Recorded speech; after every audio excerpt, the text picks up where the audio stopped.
একজন মতুয়া পোষাই আষাঢ় মালা গলায় গামছাখানা পরা একখানা মাথায় ব্যাগ দেওয়া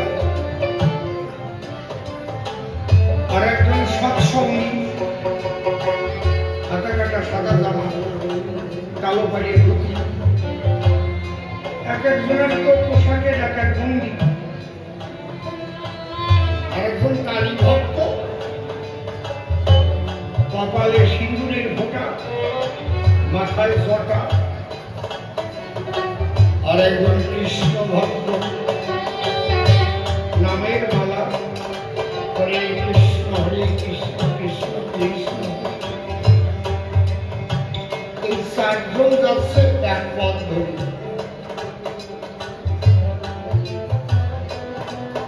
এখন যে কৃষ্ণ ভক্ত সে ওদের বোঝাবার করে বলছে, দেখো তোমরা কি জানো ঈশ্বর পরমকৃষ্ণ সচ্চিদানন্দ বিগ্রহ অনাদিরাদি গোবিন্দ সর্বকারণে কারণ।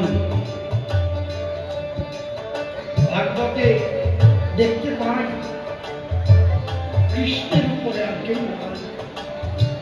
এতে চাংশ কলা পুংস কৃষ্ণস্তু ভগবান স্বয়ং ইন্দ্রার ব্যাকুলা লোক মিলন্তি যুগে যুগে।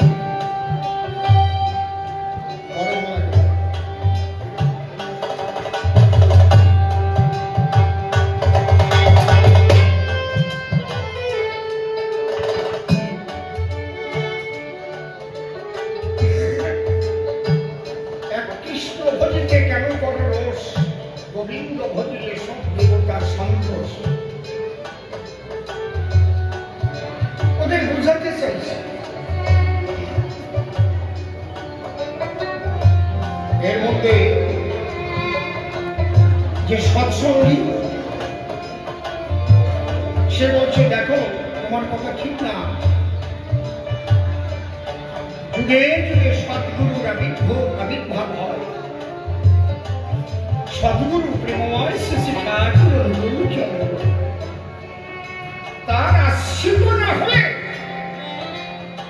তার জীবন বিপন্ন। দেখেন বাধায় কি বলে, এক অনুকূল ঠাকুর সদ্গুরু আর সব অসদ্গুরু ধরে যায়। তাই এর মধ্যে যেটা ওই কালী ভক্ত সে তো লাগতে উঠেছে।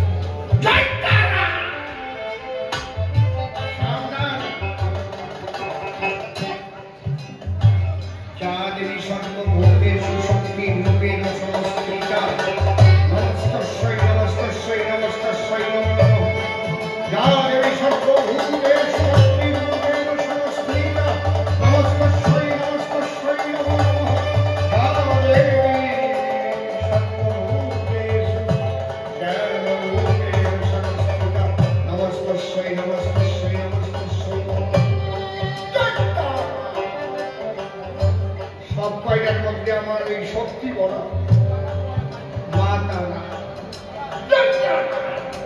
মোটে কথা কমবে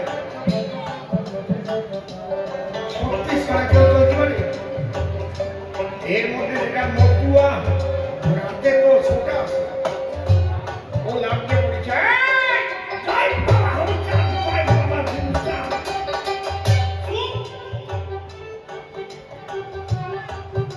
সব বলে পরে আর হরি বল হরি সন্দেহ করার কেউ নাই।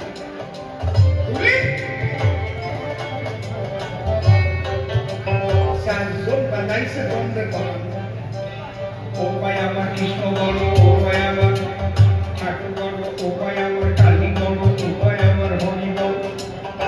কিনা যে ছোট কিনা যে বড় দেখি নাই কিন্তু এই জায়গায় আপনারা বসা আছেন দেখি বোঝা যায় কিনা বয়স ছোট কিনা বড়, কিন্তু কি কিনা ঠাকুর মা কিনা নাতনি মানে একজন হরিচন্দ্রে কৃষ্ণ রে কালী রে এদের দেখছে ছোট বড় বানাইয়ে সার্ভিস কমদের কথা বাড়ছে। এর মধ্যে ঝগড়া করতে করতে গলা শুকিয়ে গেছে, পথে হাঁটতে হাঁটতে আখের খ্যাত বাঁধছে। আখ আখ চেনেন তো নাকি? কুশল কুশল আরে সাতজন বলে ভাই এত সুন্দর আখের খ্যাত দেখলাম ধরবো না, আমরা সাইকেল আগে বানিয়ে খাই।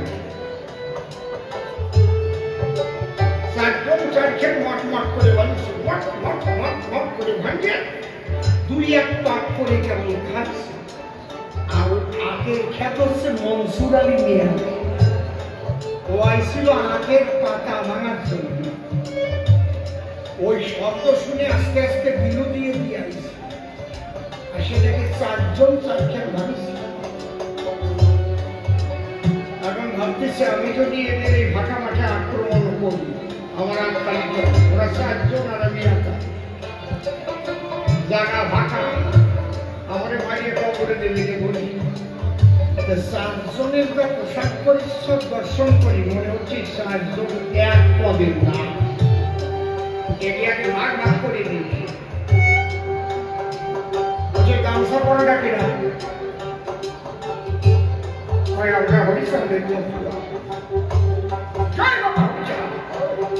তোমরা তিনজন খাইছো খাইছো তোমরা ভালো মানুষ, এটাকে আমি ভালো করবো না। কেন ওরা গঙ্গা বাজাইয়ে শব্দ দূষণ করে, আমাদের মসজিদের পাশ দিয়ে যায়, আমাদের নামাজের সময় ক্ষতি হয়। তোমরা তিনজন তোমরা ভালো মানুষ, ওরে আমি ছাড়বো না। এই কইয়ে মোর করে ধরে বাড়ি আরম্ভ করেছে, আর তিনজন ভূগোল বানাচ্ছে একটা মনে আছে শালা মতুয়ার গায়ে তো সত্যি এই দুই চার বাড়ি গেছে এক দড়ি চলেছে। এর মধ্যে কয় আটা কাটা সাদা পাঞ্জাবি গায়ে তুমি কি গায়ে আমি দেখছি জয় করি ও ওই কানে দাও ফিস ফিস আর মাসে মাসে চান্দা দিস। তোমরা দুইজন ভালো এটা ভালো প্রিয়া এসের চাইতেও খারাপ।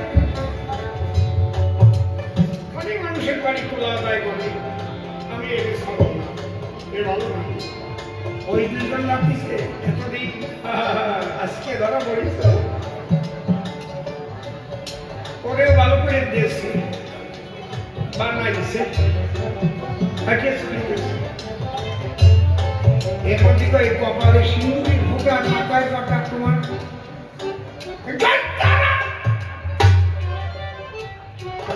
তুমি খুব ভালো শান্ত মানুষ, তোমার এই নামের মালা এই জয়টাটা ভালো লাগে খালি গাছটা গায়ে ভালো না। এই গাছি আল্লাহ আগে থেকে আর ভালো দেশে ওই জায়গায় তরমতন দেওয়া কৃষ্ণ ভক্ত ভাবতেছি হরে কৃষ্ণ সত্যি যে ওই তিনটে বাড়ি খাইয়ে সরে গেছে। এবার ওই টিকি আল্লাহ ধরা পড়েছে, ওইটা টিকিতে আড়াইটা দিয়ে টাইয়ে কুশল বাগানে নিয়ে ওরে টাকাইছে জম্বে ভেতান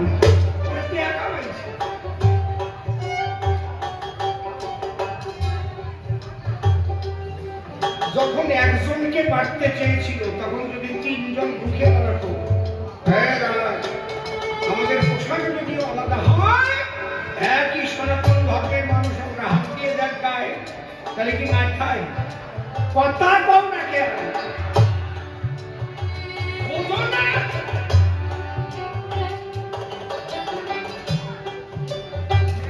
কেন মার খায়? যেমন মতুয়ারে মারতে গেছে, তিনজন দাঁড়াই গেছে, মোগল বাজাচ্ছে, তখন যদি বলবে আর দিয়ে দেখ খাইছি না তোরা আমার বানিয়ে দাম কয় টাকা নে মারবি কেন? ঠিক কিনা? নিজেদের অনন্যের কারণে একে অপরের উপরে ঈর্ষার কারণে, অজ্ঞতার কারণে আজকে মার খাবো 60 জন।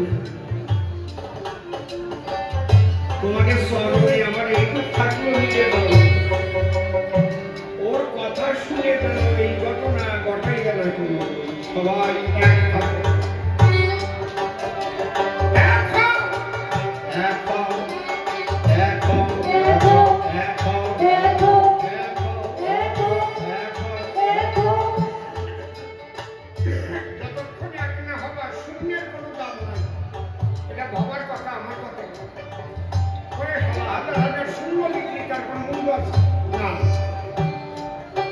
একটা শূন্যের পাশে যদি একটা 1 বসায় দেওয়া যায় তাহলে কি হয়?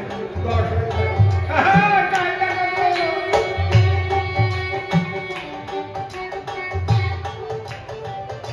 সবাই হবি এক, শূন্যের সঙ্গে মিলাইয়া দেয়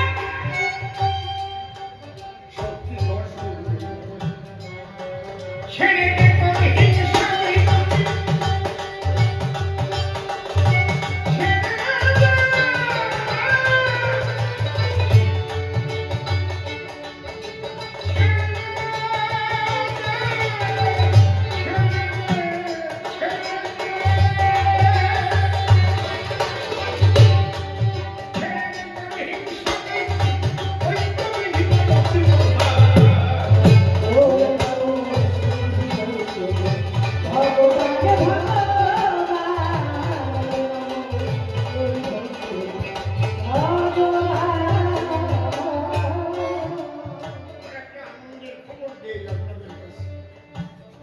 দাঁড়ায় আছেন আমার ভক্ত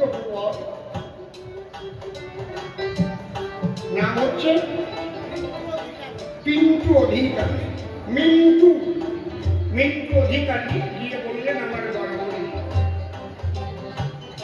আগামী বছরও আপনার আসতে হবে, আপনার দলের যত খরচা মিন্টু অধিকারী বহন করবে। আগামী বছরও কবিগান এখানে পাগল যদি টেনে আনি তাহলে অসীম সরকার ওনার মঙ্গলের জন্য, সকলের মঙ্গলের জন্য একবার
একটাই শক্তির খেলা চলে, সেই শক্তির কোনো নাম নেই, শক্তি পাওয়ার, যাকে বিজ্ঞানে বলছে সুপ্রিম পাওয়ার। সেই শক্তি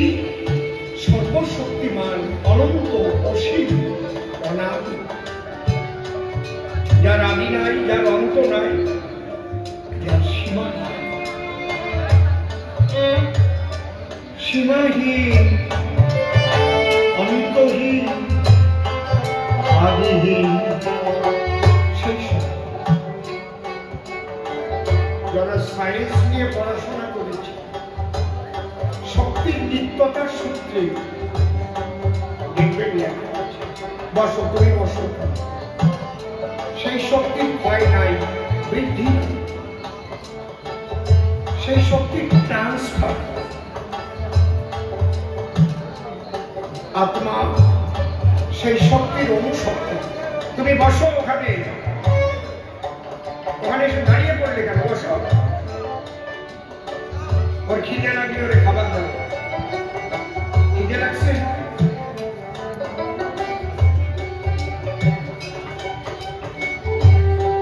তাকে কেউ আল্লাহ বলে, কেউ হরি বলে, কেউ গড় বলে, কেউ কৃষ্ণ বলে, কেউ ভবা বলে, কেউ লোকনাথ বাবা বলে। ভক্তিতে ভগবান, অভক্তিতে ভগবান। মূল হচ্ছে ভক্তি। সনাতন ধর্ম সমস্ত ধর্মের মধ্যে শ্রেষ্ঠ কেন? আমি আমার ধর্ম বলে শ্রেষ্ঠ বলবো, আমি যদি তার প্রমাণ করতে না পারি। কারণ দর্শন হচ্ছে প্রমাণ সাপেক্ষ, আমি একটা বললেই হবে। দর্শন ভিত্তিক কথা বলতে গেলেই তার প্রমাণ চাই। সনাতন ধর্মের সাধনার স্বাধীনতা আছে। আপনি নিরাকারবাদীও হতে পারেন, আপনি সাকারবাদী হতে পারেন, আপনি কালী বসতে পারেন, কৃষ্ণ বসতে পারেন, হরি বসতে পারেন, ভবা বসতে পারেন, কেউ বাধা দেবে না। কিন্তু অন্যান্য ধর্মে এটা পাবেন না। ইসলাম ধর্মে যাবেন, যদি আপনি আল্লাহর মূর্তি করেন একটা, সঙ্গে সঙ্গে কোতল করে নিতে হবে। যদি আপনি নবীজির একটা মূর্তি করেন,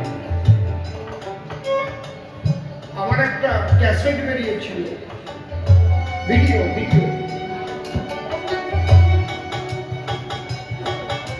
নাম ছিল সাকার নিরাকার। তাতে আমি বড়দিন সাহেব আব্দুল কাদের জিলানী তার লেখা নূরে নামা কিতাব থেকে একটা উপাখ্যান বলেছিল।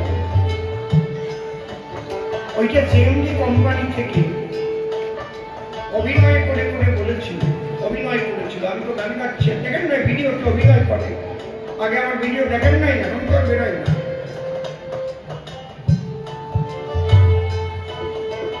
তাতে আমার মৃত্যুর ফতোয়া জারি হয়ে গেল। কেন আমার ওই গানের মধ্যে ভিডিও করে দেখানো? যেখানে স্বাধীনতা থাকবে না, আমি তাকে নিরাকারও ভাবতে পারি, আমি তাকে সাকারও তো ভাবতে পারি। কারণ হজিকত, তরিকত, শরীয়ত, মারফত, এই মারফতের মতের মুসলমান যারা সাকারকে বিশ্বাস করে, তারা এই জন্য আমার খুব প্রিয় গায়ক, আমি তাকে খুব ভালোবাসি। আবুল সরকার পড়েছে ধরা ওপার বাংলায়।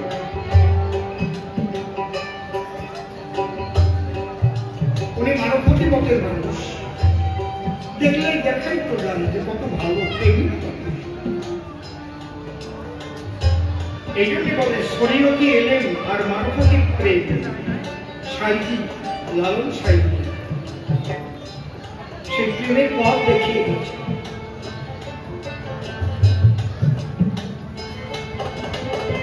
আমি নিজে কুষ্টিয়াতে গেছি, লালন সাইজি বাজারে গান করে, সেই প্রেমের বাজারে গিয়ে প্রেমের ঢেউ লাগিয়েছে। কি প্রেম! তারা রাধা কৃষ্ণ প্রেমের যে গান গায় আর প্রেমাপ্লুত হয়ে যায় বাবা, আমি তাদের কাছে হারিয়ে রেখেছি। বর্তমান বেরিয়েছে একটা মেয়ে বিনা মন্ডল, সে তো পরিষ্কারই বলে দিয়েছে আমি কৃষ্ণকে ভালোবাসি, আমার কৃষ্ণ লীলা ভালো লাগে।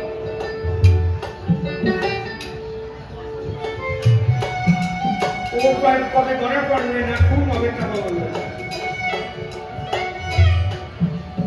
আমার বন্ধু কন্যাই ওখানে লাগে আজ অসম্ভব শ্রুতিমণ্ডল চুল দাঁড়িয়ে দেখে সাদা পোশাক, তারপরে আমাদের দেওয়ান সাহেব, আরেক দেওয়ান সাহেব মমতাজ, ওর বাড়িতে তো কতবার গেছি, সব জেগে আছে।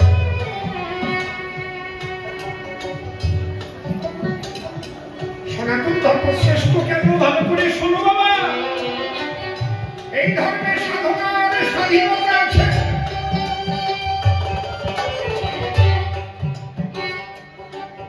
আল্লাহ কৃষ্ণ ভজ হরি,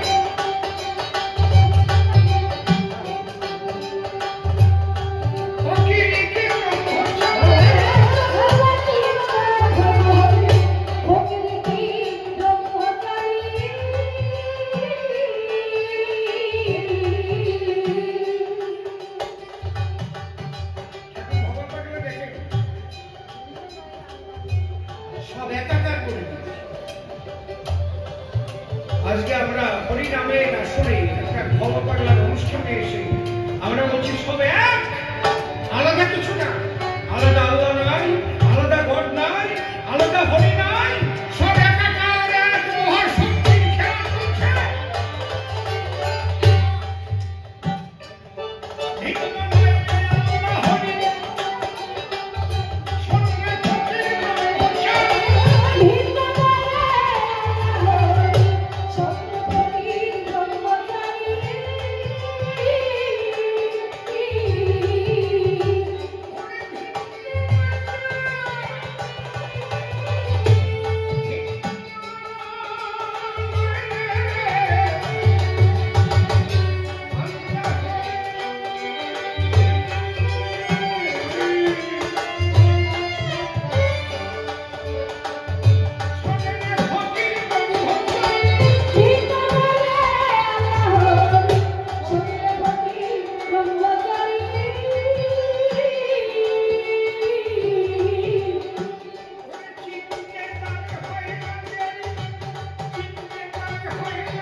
আসানসোলে ছিল, এখন আমার শ্বশুর মনে চলে এসেছে।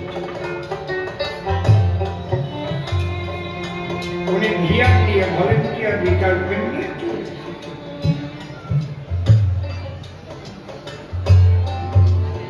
যখন আমি আসানসোলে যেতাম ব্যাঙ্গেল থেকে ডায়মন্ড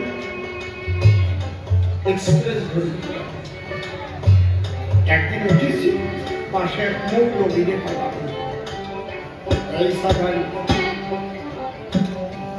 ভাবলাম যাক আজকে মৌলবীর সঙ্গে গল্প। আমি বললাম আসসালাম আলাইকুম, ওয়ালাইকুম আসসালাম। বলে মৌলবী সাহেব আমি কি আপনার সঙ্গে একটু গল্পের আলোচনা করতে পারি?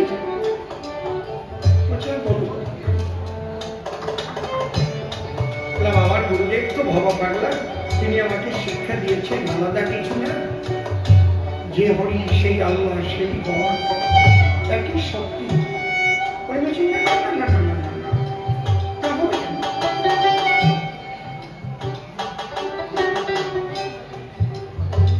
এবারে আমি বললাম তাহলে বড় বিষয় আল্লাহ আলাদা, তাহলে হরি আলাদা। সত্যযুগের ছিলেন হরি, ঘরে খেলেন মাখন চুরি করি, তিনি হলেন গৌর হরি, তিনি ওরা কান্দি। তাহলে এই হিন্দুরা তো সব হরির সন্তান, আর যারা মুসলমান তারা তো সব আল্লাহর সন্তান। আমি একটু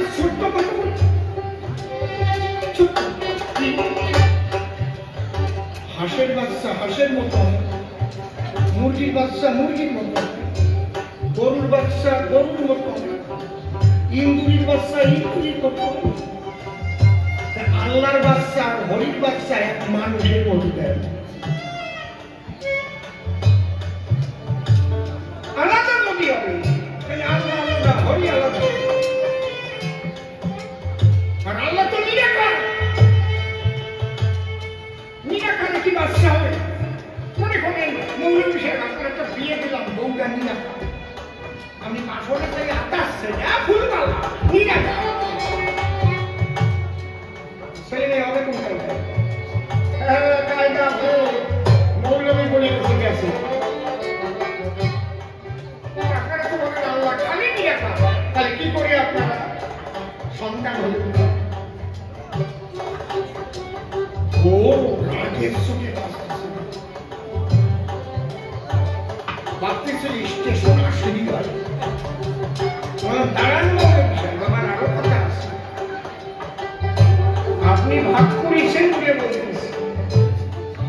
আপনি যদি এক করতেন তাহলে আমি বলতাম না, কারণ আমার গুরুদেব এক করার শিক্ষা দিয়েছে। ভিন্ন মায়ের আল্লাহ হরি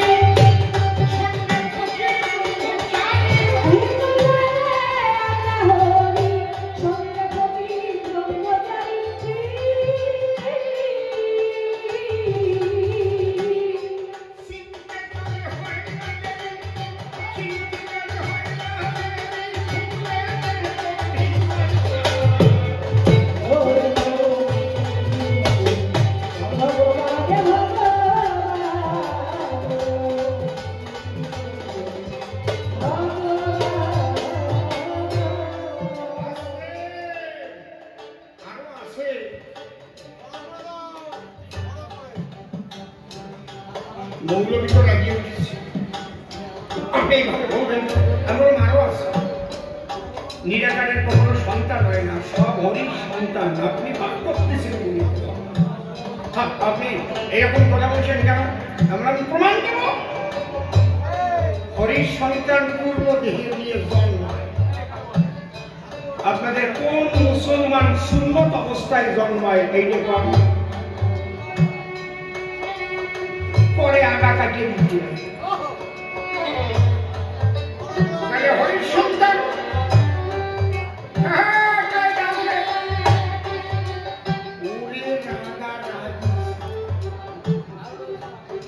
এইরকম ভাগ করবেন না, ভাগাভাগি করলে মানুষের মনুষ্যত্বহীন হয়ে যায়। আপনারাও বলুন, আমাদের সমস্ত মঠ মন্দিরের সাধুরাও বলবে সবাই, ওরে তোরা আয়, আমরা এক মানবী জাতি, সবাই আমরা ভাই ভাই। যে কয়েকদিন আমরা থাকবো না, আমরা আনন্দে থাকতে চাই। আমি যত কব, ওরা মানবে না মানবে না মানবে, এই হচ্ছে পার্থক্য। এই জন্য সনাতন ধর্ম শেষ।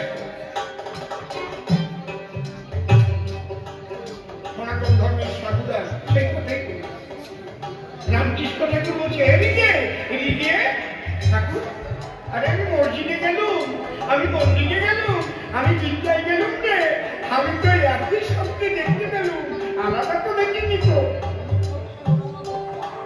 ঠাকুর বাবা পাল্লা নিজে কয়েক মাস ধরে মুর্শিদাবাদের নবাব বাড়িতে ছিলেন,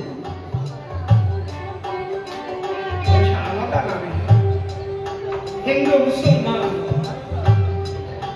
সবই মানুষ হয়ে সেই মহাশক্তি জন্ম করে দাও।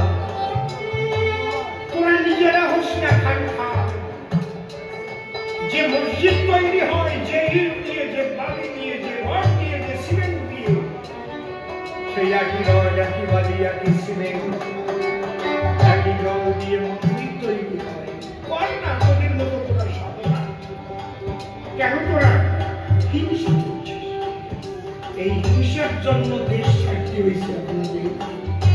যতই অহিংসার কথা বলি না কেন,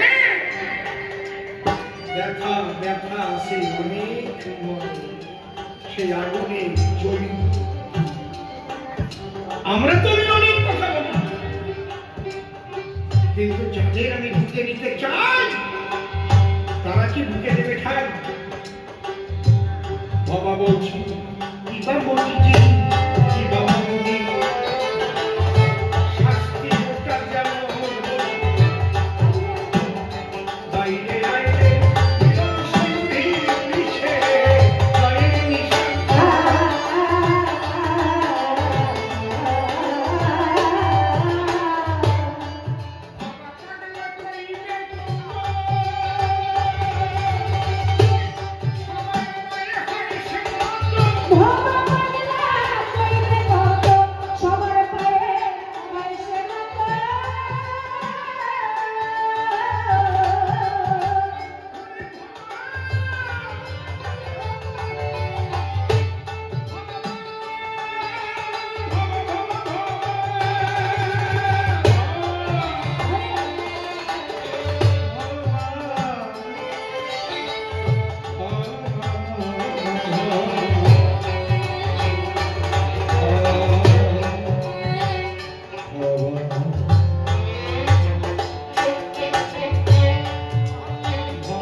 মানুষে মানুষে বিভেদ তুমি করিতে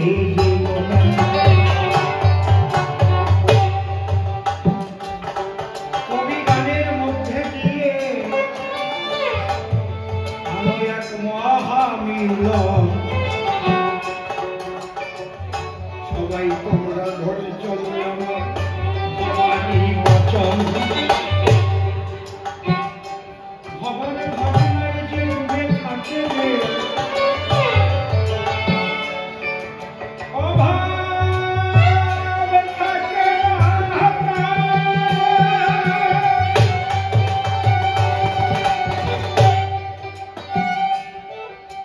আস্তে আস্তে মিলে যায় সেখানে এক প্রেমেরই বাজার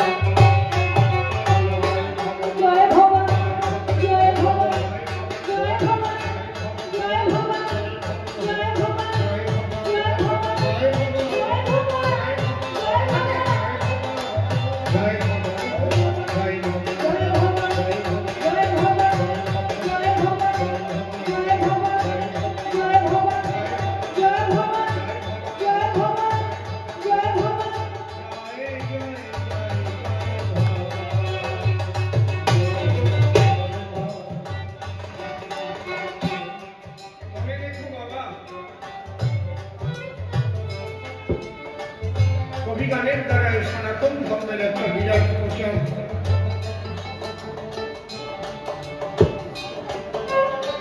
যাতে মানুষের মধ্যে হিংসার বীজ বলে এমন কথা বলো না কখনো। লক্ষ্য রাখবে তুমি মহাজনে বাণীর দিকে সম্প্রদায় যত যত আচরতি শিষ্ট স্তত্র দেবে তব জন সজগ প্রণাম করতে নমস্ত মহাজ্ঞানী মহাজ্ঞানের হয়েছেন তাদের সর্বনীয় সেই মত লক্ষ্য করে শিরবৃত্তি ধরে ধরে আমরা হব সর্বনীয়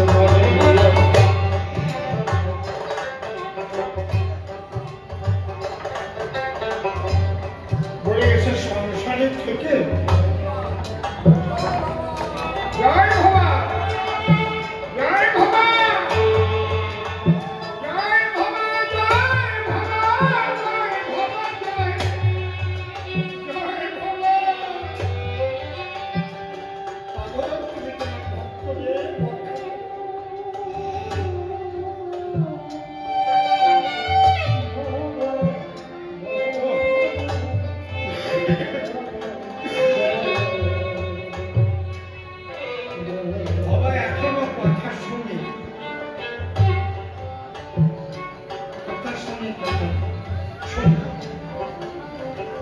বলার মতো বলা যায় শুনুন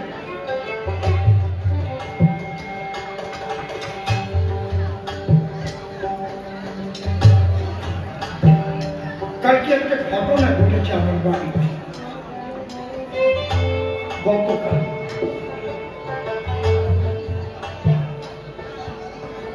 এক ভদ্রলোক আর এক ভদ্র মহিলা আসছে আমার বাড়িতে তো সিএ ক্যাম্প আছে বহু মানুষ আসে যায় বিপদে পড়লে আমার কাছে পরামর্শ চায় আমি বসেছি আমার অফিসে আর অনেক লোক বলছে আমি আপনার নাম শুনে এসেছি বলুন কি হয়েছে বলে আমি তো 10 সালে এসেছি ভারতবর্ষে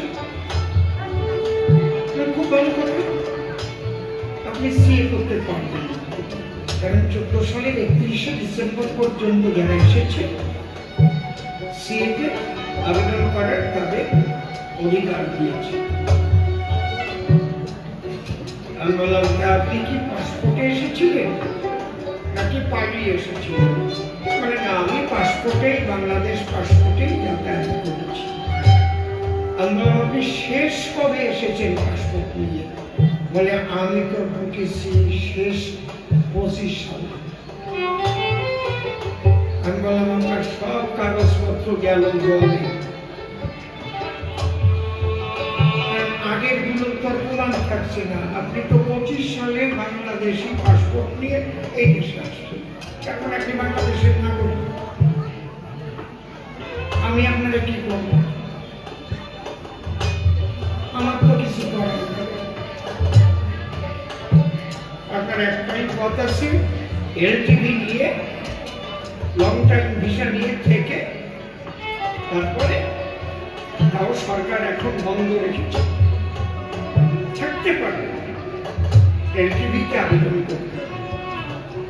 ওই যখন কইছি কাঁপতি কাঁপতি কাঁপতি কাঁপতি স্টপ হয়ে শেষ। ঘামিয়ে একদম পড়ে গেল। আমি বললাম, অভাবা এটা কি হবে?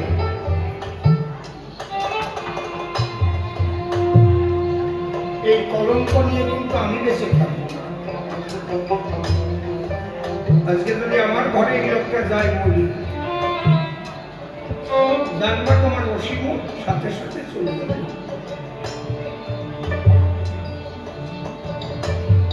গাড়ি তো বাড়ি রয়েছে, 2-3টে গাড়ি। ড্রাইভারকে বললাম, তাড়াতাড়ি ধরে তুললে কি আর?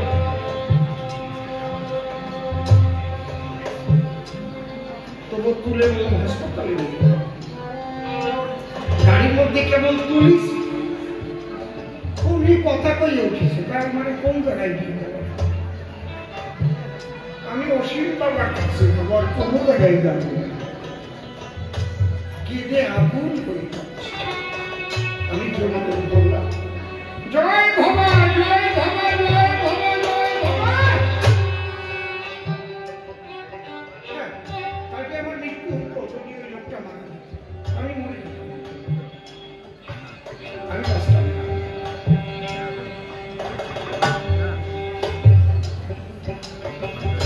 এইরকম ভাবে যদি তুমি ডাক দাও, তাহলে ভবা তোমার কথা শোনো। চাক্ষুষ দেখলাম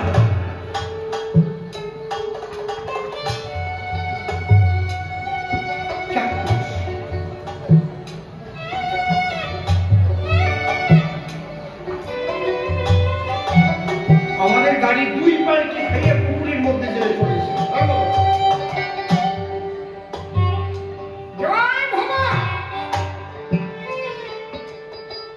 বাবুর গাড়ি পিছনে ছিল, সেদিন নাম ছিল শ্রদ্ধেয় সরকার মন্ত্রীর সঙ্গে আমার।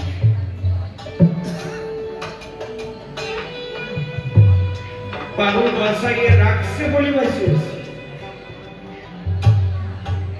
এই জন্যে শুধু ভবার কথা বলছি তা না, আপনি যাকে বিশ্বাস করেন তাকে যেন বিশ্বাসের মতোই বিশ্বাস করেন, তার প্রতি যেন একটু অবিশ্বাস না আসে।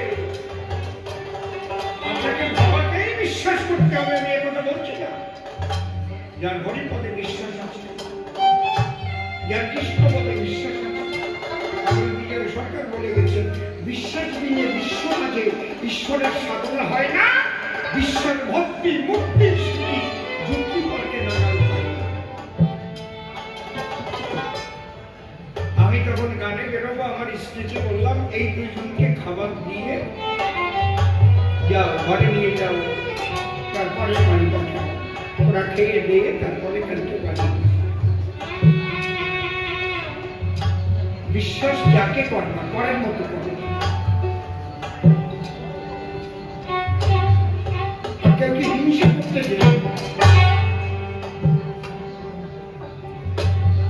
তোমারটা নিয়ে তুমি যদি বিশ্বাস নিয়ে চলতে পারো, তুমি যখন ভালো হবে, সত্যি সত্যি মানুষ তোমাকে আদর করবে, তোমাকে ভালোবাসবে।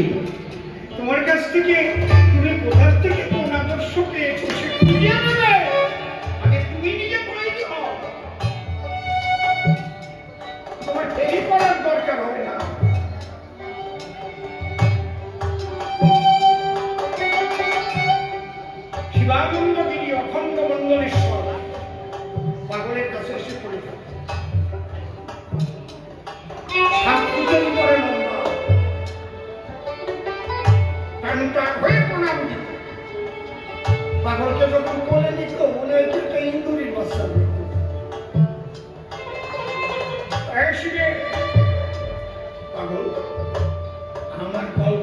বলছে বলবি না,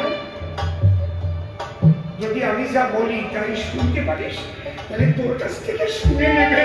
তুমি এত সুন্দর কথা কোথায় পেয়েছো? কথা বলবি ভগবানের কাছে।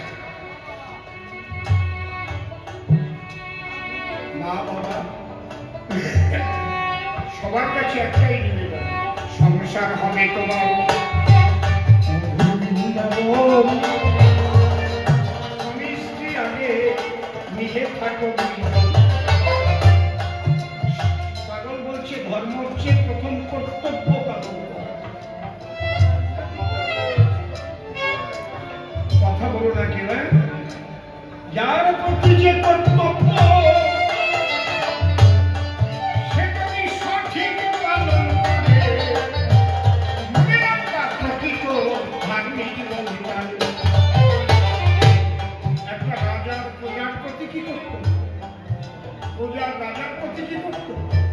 সন্তানের পিতামাতার প্রতি কি কর্তব্য, পিতামাতার সন্তানের প্রতি কি কর্তব্য। দেখবেন ভাগবতের আশ্রমে গিয়ে লেখা আছে,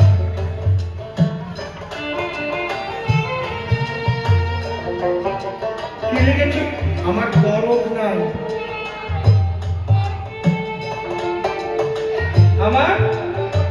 আমার কর্তব্য আছে।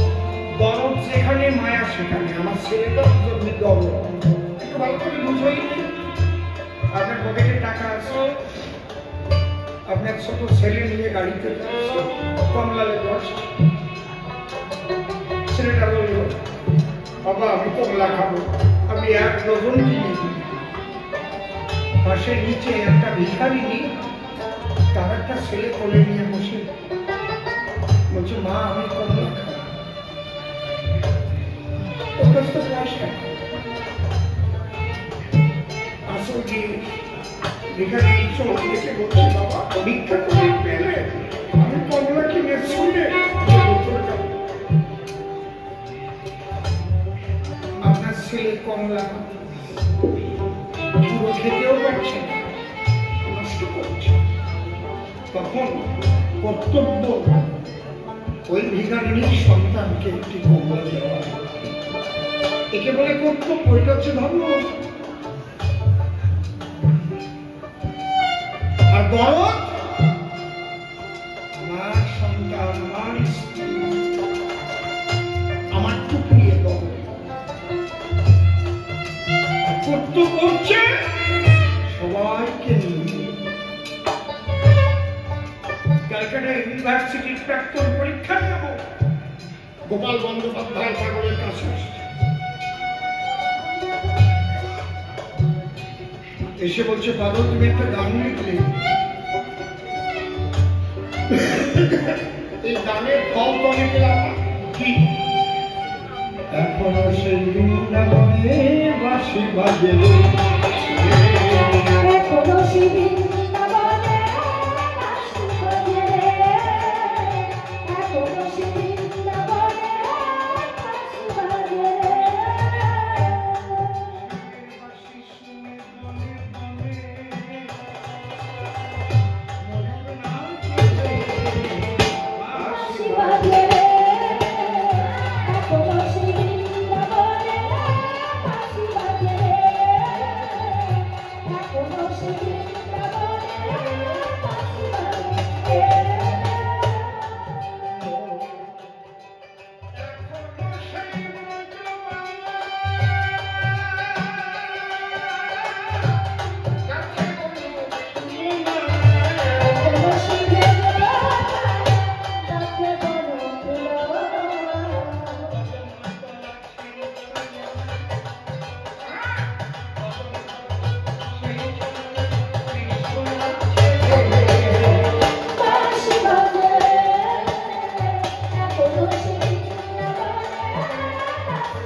বাঁশি তো শুনতে পাইনি। তখন বলছে বাবু, বাবা বাবা গোপাল, তুমি কোথায় থাকো গোপাল? বলে আমি কলকাতায় থাকি। তোমাদের বাড়ির পাশে বস্তি আছে? আচ্ছা। ওই বস্তির মানুষগুলো কত কষ্টে বসবাস করে জানো? অতিবৃষ্টিতে যখন ডুবে যায়, ওদের কাজ থাকে না, ওদের সন্তানগুলো না খেয়ে ভেঙে পড়ে কান্নার। সে কান্না তুমি শুনতে পাও, ওদের কাছে যাও। পাগল, আমি তো সময় পাই না পাগল। তাহলে তোমার ভাগ্যে কৃষ্ণের বাঁশি শোনা হবে না। আগে তোমার বাড়ির পাশে যে মানুষগুলো বাস করে তাদের চোখের জল মুছাও, তাদের মুখে রক্ত তুলে দাও।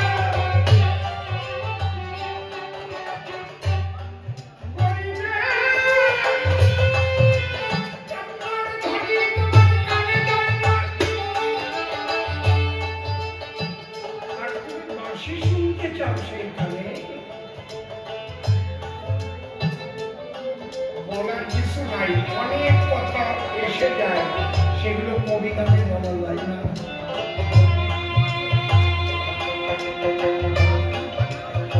মানুষের কান্নার সুর কত ধরনের কানে যে পৌঁছায় না।